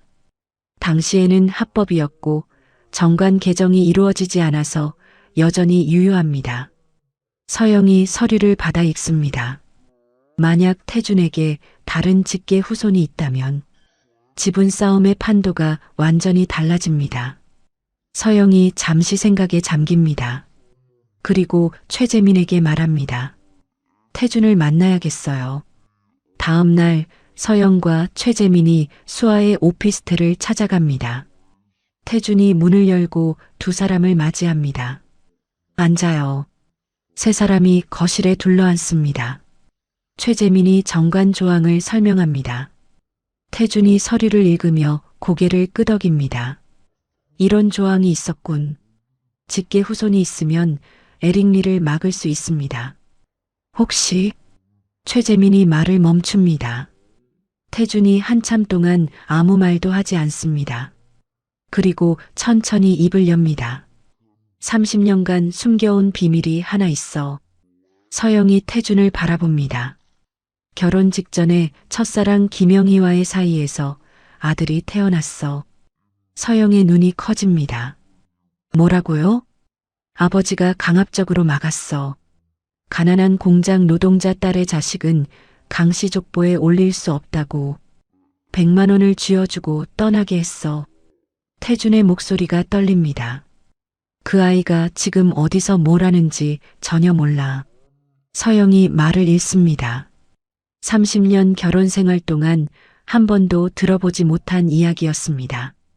잠시 침묵이 흐릅니다. 서영이 입을 엽니다. 지금이라도 찾아야 합니다. 그래야 에릭을 막을 수 있어요. 태준이 고개를 끄덕입니다. 찾아볼게. 최재민이 수첩을 꺼냅니다. 김영애 씨의 마지막 주소지가 어디였습니까? 부산 영도구였어. 알겠습니다. 주민등록 이동 기록을 추적해 보겠습니다. 최재민이 자리에서 일어납니다. 일주일 뒤 최재민에게서 연락이 왔습니다. 찾았습니다. 어디 있대요? 김영애 씨가 현재 부산 사하구에 거주하고 있습니다. 아들 이름은 강준혁. 호적에 등재되어 있습니다. 서영이 전화를 끊고 태준에게 말합니다. 찾았대요. 부산에 있대요. 태준이 눈을 감았다 뜹니다. 32년 만이었습니다. 가야겠어. 같이 갈까요? 아니, 혼자 갈게. 이건 내가 해결해야 할 일이야. 태준이 자리에서 일어납니다. 창밖으로 해가 지고 있었습니다. 서울의 하늘이 붉게 물들어 있었죠. 태준이 그 하늘을 바라보며 주먹을 불끈 쥡니다.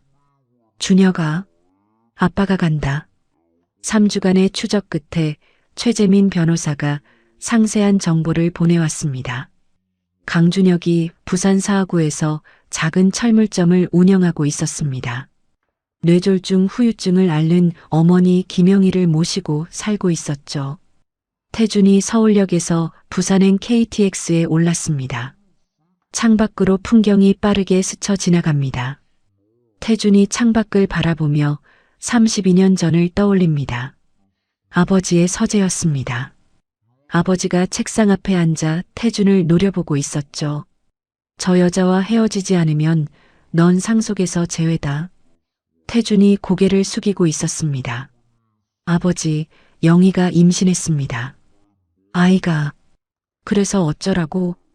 가난한 공장 노동자 딸의 자식을 강씨 족보에 올리자고? 아버지가 책상 서랍에서 봉투를 꺼내 던졌습니다. 100만 원이 들어 있었죠. 이거 주고 떠나라고 해. 다시는 얼씬도 못하게. 태준이 봉투를 집어들었습니다. 그리고 영희를 찾아갔죠.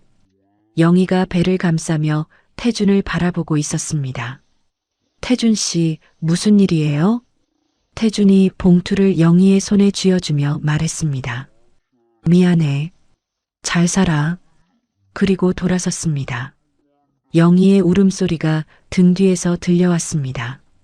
태준은 뒤돌아보지 않았습니다. KTX가 부산역에 도착합니다.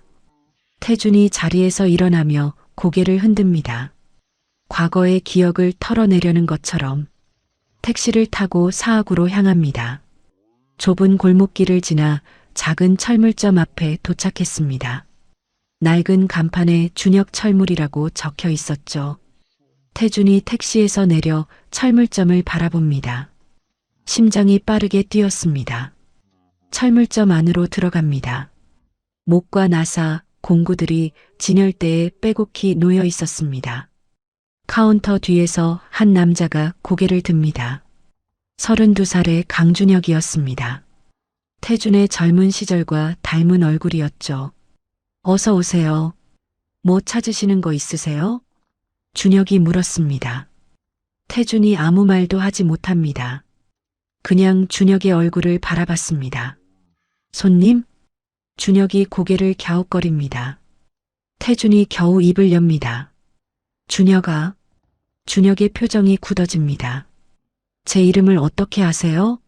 나는. 태준이 말을 잇지 못합니다. 준혁이 태준을 위아래로 훑어봅니다. 그리고 눈이 커집니다. 설마 당신이. 그래. 나는 강태준이야. 내 아버지. 침묵이 흐릅니다.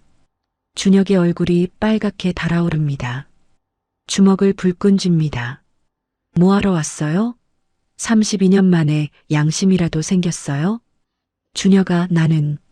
나가요. 준혁이 카운터를 돌아 나옵니다. 태준의 앞에 서서 손가락으로 문을 가리킵니다.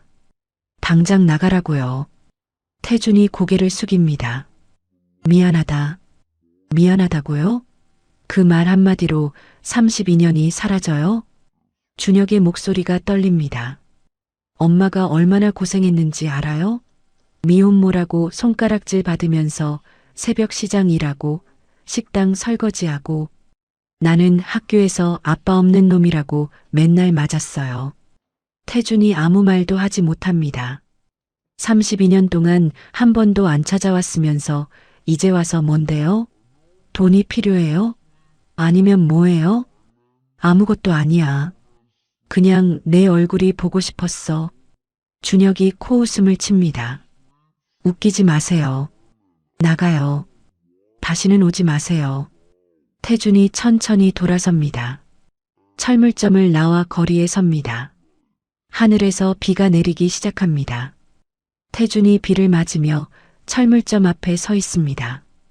1시간이 지나고 2시간이 지났습니다. 준혁이 창문 틈으로 밖을 내다봅니다. 비에 젖은 태준이 여전히 서 있었습니다. 뭐 하는 거야, 저 사람. 준혁이 중얼거립니다. 안방에서 어머니 김영희의 목소리가 들려옵니다. 준혁아, 누구 왔었니? 준혁이 잠시 망설입니다. 모르는 사람이에요. 목소리가 떨리고 있었습니다. 태준은 포기하지 않았습니다. 매일 부산을 찾아왔습니다.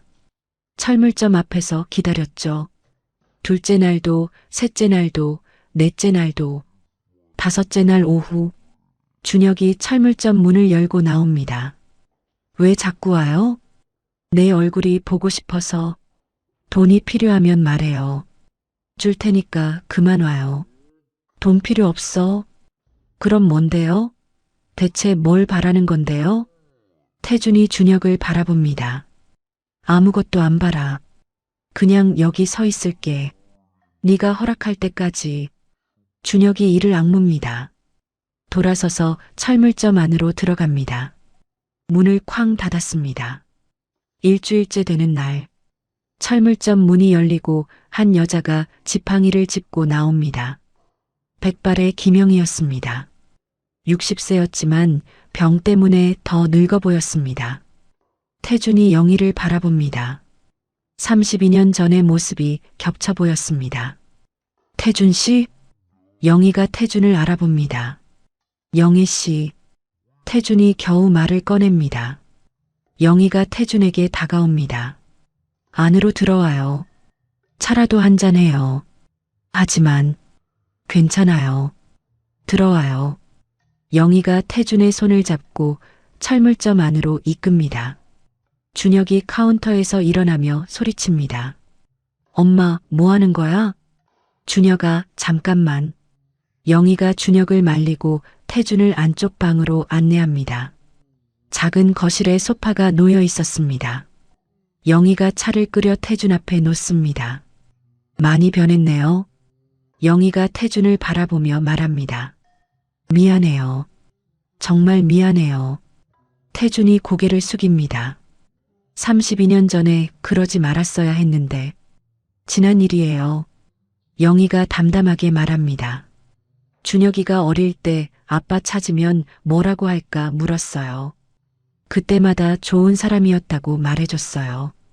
태준이 고개를 듭니다. 왜요? 내가 그렇게 나쁜 짓을 했는데. 미워해봤자 저만 힘들어지니까요. 그리고 준혁이한테 아빠 욕하는 엄마로 기억되고 싶지 않았어요. 태준의 눈에서 눈물이 흘러내립니다. 영희 씨, 당신도 좋은 사람으로 남아줘요. 준혁이한테. 태준이 자리에서 일어납니다. 그리고 영희와 준혁 앞에 무릎을 꿇습니다. 이마를 바닥에 댑니다. 내가 비겁했어. 32년간 무책임했어. 용서해달라는 게 아니야. 태준이 고개를 듭니다. 경영권이나 재산 같은 거 필요 없어. 단지 아버지로서 한 번만 인정받고 죽고 싶어. 준혁이 무릎 꿇은 태준을 내려다봅니다. 얼굴이 복잡하게 일그러져 있었습니다. 한참을 말없이 서 있다가 입을 엽니다. 일어나세요. 태준이 고개를 듭니다. 무릎 꿇는다고 32년이 없어지는 건 아니에요. 준혁이 잠시 말을 멈춥니다. 하지만 시간을 주세요. 생각해 볼게요. 완전한 화해는 아니었습니다. 하지만 가능성의 문이 열렸습니다. 서울로 돌아온 후 최재민 변호사가 법적 절차를 진행했습니다. 준혁의 DNA 검사와 출생 기록을 바탕으로 그를 강태준의 법적 장남으로 인정받는 절차였죠. 2개월간의 법적 검토 끝에 준혁은 성도그룹 정관상 차등 의결권을 행사할 자격을 갖춘 직계혈족으로 공식 등록되었습니다. 이 소식이 언론에 알려졌습니다. 에릭 리의 지분 32%는 차등 의결권이 적용된 준혁, 서영, 미란 연합의 실질 의결권 41%에 밀리게 되었습니다. 에릭의 인수 계획이 근본부터 흔들리기 시작했죠. 에릭이 급히 법률팀을 소집합니다. 차등 의결권 조항 무효 소송을 준비해. 하지만 법률팀의 대답은 부정적이었습니다. 정관이 적법하게 등기되어 있고 상법 개정 전에 설정된 조항이라 뒤집을 법적 근거가 없습니다. 에릭이 책상을 주먹으로 내리칩니다. 하윤은 배가 기울어가는 것을 감지했습니다. 에릭을 배신하고 검찰에 자수하기로 결심합니다. 변호사를 통해 자수 일정을 잡았죠. 하지만 에릭이 먼저 손을 썼습니다. 하윤이 검찰청으로 향하는 길에 형사들이 나타났습니다. 민하윤 씨 증거 조작과 위증 혐의로 체포합니다. 하윤의 손목에 수갑이 채워집니다. 기자들이 달려와 카메라를 들이댑니다. 플래시가 터집니다. 1년 전 화려하게 재혼식을 올렸던 여자의 추락이었습니다. 검찰 조사실. 하윤이 검사와 마주 앉아 있습니다. 모든 것을 자백하겠습니다. 하윤이 입을 엽니다. 서영 언니와의 공모, 에릭과의 밀약, 증거 조작 가담. 전부요. 검사가 조서를 작성합니다. 동기는 뭐였습니까? 복수요. 20년 전 아버지가 성도 건설 때문에 돌아가셨어요. 저도 피해자였어요. 하지만 결국 가해자가 되었네요. 하윤이 고개를 숙입니다. 그리고 서영 언니는 나쁜 사람이 아니에요. 저를 8년간 진심으로 걱정해줬어요. 배신한 건 저예요. 검사가 그 진술을 조서에 그대로 기록합니다. 재판이 열렸습니다. 하윤에게 문서 위조, 위증, 배임 혐의로 징역 4년이 선고되었습니다. 하윤이 법정을 나섭니다. 복도에 서영이 서 있었습니다. 두 사람이 서로를 바라봅니다. 아무 말 없이 서영이 먼저 고개를 숙입니다. 우리 둘 다 잘못했어요. 하윤의 눈에 눈물이 맺힙니다. 언니 미안해요. 그리고 8년간 고마웠어요. 진심으로. 호송차가 도착합니다. 하윤이 호송차에 오르기 전 마지막으로 뒤돌아봅니다. 8년 만에 처음으로 눈물이 볼을 타고 흘러내렸습니다. 에릭 리는 한국투자에서 전면 철수를 결정합니다. 성도그룹 지분 32%를 서영과 준혁 연합에 15% 프리미엄을 붙여 매각했습니다. 인천공항에서 기자들이 에릭을 에워쌉니다. 한 말씀 해주시죠. 에릭이 선글라스를 쓰며 말합니다. 한국 시장은 내 스타일이 아니더군. 다음 기회가 있겠지. 에릭이 출국장으로 사라집니다. 같은 주 인천공항 입국장. 박중호가 2년 만에 귀국했습니다. 캐리어를 끌고 나오는 박중호의 얼굴에 수염이 덥수룩했습니다. 며칠 뒤 박중호가 태준을 찾아갑니다. 수아의 오피스텔 앞에서 두 사람이 마주섭니다. 회장님, 박중호가 머뭇거리며 말합니다. 아니, 이제 그냥 태준 씨라고 불러도 되겠죠? 태준이 피식 웃습니다. 그래, 이제 회장 아니니까. 두 사람이 오피스텔 근처 공원 벤치에 나란히 앉습니다. 아무 말 없이 하늘을 바라봅니다. 구름이 천천히 흘러가고 있었습니다. 30년 동지 사이에 말이 필요 없었습니다. 모든 분쟁이 마무리된 지 6개월이 지났습니다. 성도그룹 임시주주총회가 열렸습니다. 강준혁이 신임 대표이사로 선임되었죠. 준혁이 연단에 서서 취임 연설을 합니다. 과거의 잘못을 인정하고 바로잡는 것에서 진정한 성장이 시작됩니다. 준혁이 객석을 둘러봅니다. 저는 투명 경영과 하청업체 상생을 핵심 가치로 삼겠습니다. 성도그룹이 다시는 누군가의 눈물 위에 서지 않도록 하겠습니다. 박수가 터져 나옵니다. 객석 맨 뒷줄 구석 자리. 모자를 눌러 쓴 태준이 조용히 앉아 있었습니다.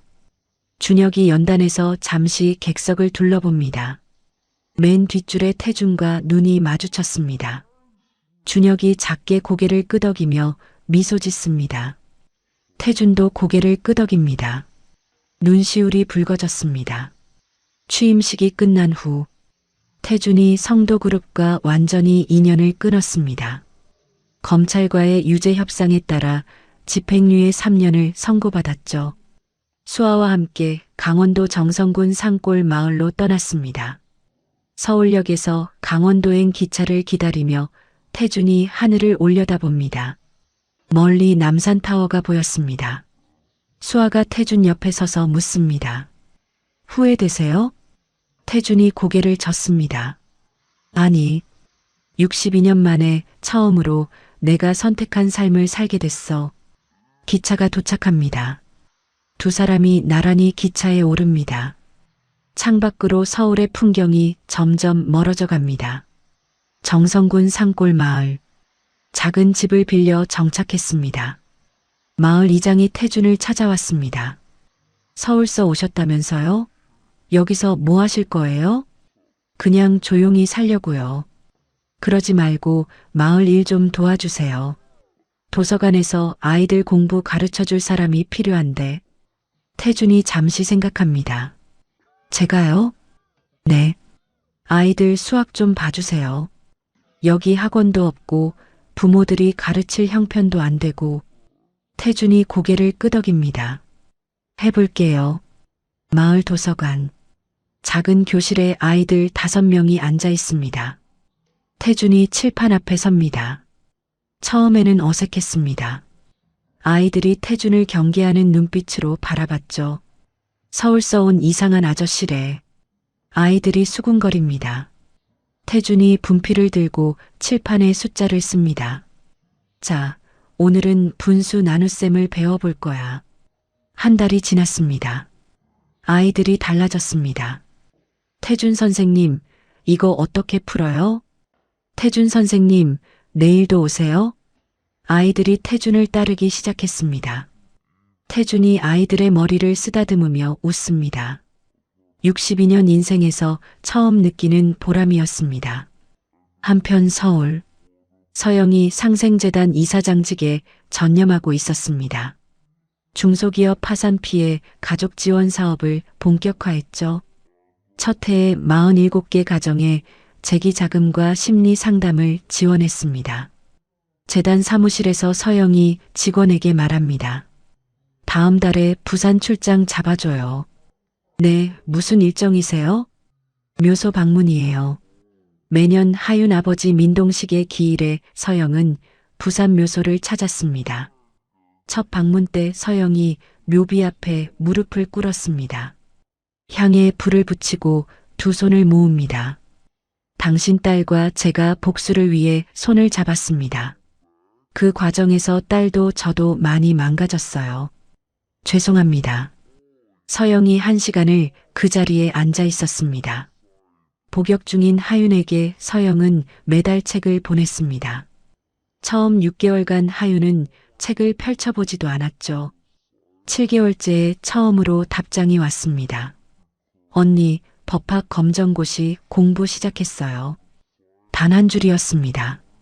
서영이 편지를 읽으며 미소 짓습니다.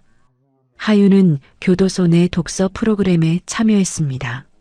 서영이 보낸 책 중 피해자 학개론이 하윤에게 새로운 방향을 제시해 주었죠. 출소하면 피해자 인권 변호사가 되겠어요. 하윤이 다음 편지에 그렇게 썼습니다. 준혁은 CEO로서 첫 해에 하청업체 상생 프로그램을 신설했습니다. 20년 전 부도로 무너진 협력사 후손들을 찾아 재기 자금과 취업 연계를 지원했죠. 아버지 세대가 저지른 잘못을 기업 차원에서 바로잡기 시작한 것이었습니다. 어느 날 준혁이 지원 대상자 명단을 검토하고 있었습니다. 한 이름 앞에서 펜을 멈춥니다. 김순자, 하윤의 어머니였습니다. 준혁이 잠시 생각에 잠깁니다. 그리고 결제 서류에 도장을 찍습니다. 이분도 피해자 가족이니까요. 요양원 비용 전액 지원해 주세요. 비서가 고개를 끄덕입니다. 알겠습니다. 태준의 여동생 미란이 준혁의 요청으로 그룹사회 공헌위원장을 맡았습니다. 첫 위원회 회의를 마친 날, 미란이 아버지 묘소를 찾아갑니다. 묘비 앞에 서서 말합니다. 아버지, 강씨 집안 여자도 이 정도는 해요. 눈물 섞인 웃음이 번집니다. 첫째 여동생 미정도 준혁의 취임식에 참석했습니다. 준혁에게 다가가 말했죠. 우리 집안을 살려줘서 고맙다. 돌아서다가 태준과 마주쳤습니다. 미정이 잠시 멈춥니다. 그리고 고개만 까딱하고 지나갑니다. 태준이 그 모습을 바라봅니다. 작은 화해의 신호였습니다. 추석 명절, 태준의 강원도 집에 사람들이 모였습니다. 준혁과 영희, 서영, 수아, 그리고 미란. 한 번도 모인 적 없던 기이한 가족 구성이었습니다. 태준이 부엌에서 된장찌개를 끓이고 있었습니다. 수아가 옆에서 반찬을 준비합니다. 손님들 오셨어요. 수아가 말합니다. 태준이 앞치마를 두르고 현관으로 나갑니다. 어서 와요. 들어와요. 거실에 둘러앉습니다. 어색한 공기가 흐릅니다. 태준이 된장찌개를 식탁 위에 올려놓습니다. 많이 드세요. 내가 직접 끓인 거야. 영희가 된장찌개를 맛봅니다. 맛있네요. 그래요? 다행이다. 식사가 시작됩니다. 처음에는 조용했습니다. 준혁이 먼저 입을 엽니다. 회사 일은 잘 되고 있어요. 걱정 마세요. 태준이 고개를 끄덕입니다. 네가 알아서 잘하고 있으니까 믿어. 서영이 미란에게 말합니다. 위원장직 잘하고 있다면서요? 언니 덕분이에요. 언니가 길을 열어줬잖아요. 어색함 속에서도 따뜻한 공기가 흐르기 시작합니다. 식사 중에 준혁이 영희의 손을 잡습니다. 엄마, 32년간 고생 많으셨어요. 영희가 눈물을 훔칩니다. 아니야. 네가 있어서 하루도 외롭지 않았어. 태준이 그 장면을 바라봅니다. 눈시울이 붉어집니다. 수아가 태준의 손을 살짝 잡아줍니다. 식사가 끝난 후 태준과 서영이 마당으로 나옵니다. 평상에 나란히 앉아 밤하늘을 바라봅니다. 별이 쏟아질 듯 빛나고 있었습니다. 30년 전에도 이렇게 별 봤었지. 태준이 말합니다. 제주도 신혼여행 때요? 응. 그때 우리 참 행복했었어. 잠시 침묵이 흐릅니다. 서영이 먼저 입을 엽니다. 용서는 못해요. 태준이 고개를 끄덕입니다. 알아. 하지만 이해는 해요. 태준이 서영을 바라봅니다. 그것만으로 충분해. 고마워. 두 사람은 다시 부부로 돌아가지 않기로 했습니다. 하지만 서로의 남은 인생에서 명절에 안부를 묻는 사이로 남기로 했죠. 기묘하지만 평화로운 관계였습니다. 수아가 창문 너머로 두 사람을 바라봅니다. 영희가 옆에 서서 말합니다. 저 두 분 참 특이한 사이네요. 수아가 고개를 끄덕입니다. 그러게요. 30년이란 세월은 원래 그런 거야. 미움도 정도 다 섞여서 뭔지 모르게 되는 거지. 영희가 담담하게 말합니다. 다음해 봄, 하윤의 어머니 김순자가 요양원에서 세상을 떠났습니다. 노안이었습니다. 장례식장, 서영이 영정 앞에서 묵례를 올립니다.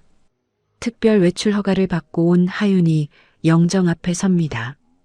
두 사람이 나란히 서서 한참을 말없이 있습니다. 와줘서 고마워요, 언니. 하윤이 속삭입니다. 당연한 거야. 서영이 하윤의 어깨에 손을 올립니다. 하윤의 눈에서 눈물이 흘러내립니다. 강원도 산골 마을. 도서관 교실에서 태준이 아이들에게 수학을 가르치고 있습니다. 자, 오늘 수업은 여기까지. 내일 봐. 아이들이 인사하고 뛰어나갑니다. 안녕히 계세요, 태준 선생님. 태준이 손을 흔들어 줍니다. 교실에 혼자 남아 창밖을 바라봅니다. 첫눈이 내리고 있었습니다. 하얀 눈송이가 천천히 떨어집니다. 인생은 방정식처럼 답이 하나가 아니야. 태준이 중얼거립니다. 풀이 과정이 더 중요한 거야. 태준의 얼굴에 평온한 미소가 번집니다. 62년 인생에서 처음 보는 표정이었습니다. 창밖에서 발소리가 들려옵니다. 수아가 뛰어오고 있었습니다. 손에 무언가를 들고 있었죠. 태준이 창문을 엽니다. 수아야, 무슨 일이야? 수아가 숨을 고르며 태준 앞에 섭니다. 손에 든 것을 내밀었습니다. 임신 테스트기였습니다. 두 줄이 선명하게 나타나 있었죠. 이거. 태준의 눈이 커집니다. 수아가 웃으며 고개를 끄덕입니다. 우리 아기예요. 태준이 수아를 끌어안습니다. 눈물이 볼을 타고 흘러내립니다. 첫눈이 두 사람 위로 하얗게 내려앉습니다. 새로운 시작이었습니다. 62년 동안 오직 성공만을 향해 달려온 남자가 있었습니다. 그 과정에서 밟고 지나간 사람들이 얼마나 많았는지 그는 세어본 적도 없었죠. 하청업체 사장의 죽음도, 운전기사의 억울한 해고도, 아내의 눈물도 그에게는 그저 성공을 향한 길 위의 작은 돌멩이에 불과했습니다. 하지만 그 돌멩이들이 모여 산이 되었고 결국 그 산이 무너져 자신을 덮쳤습니다. 복수는 또 다른 복수를 낳았습니다. 서영도 하윤도 결국 복수의 끝에서 공허함만 남았죠. 누군가를 무너뜨리는 것으로는 진정한 승리를 얻을 수 없다는 것을 깨달았습니다. 그러나 이 이야기의 끝은 파멸이 아니었습니다. 용서하지 못해도 이해할 수 있다는 것. 32년이 지나도 아버지가 될 수 있다는 것. 원수의 손을 잡는 것이 더 큰 용기라는 것. 강원도 산골 마을의 작은 도서관에서 아이들에게 수학을 가르치는 한 남자. 그의 얼굴에는 62년 인생에서 처음 보는 평온한 미소가 번지고 있었습니다. 인생은 방정식처럼 답이 하나가 아닙니다. 어떤 풀이 과정을 선택하느냐가 더 중요한 것이죠.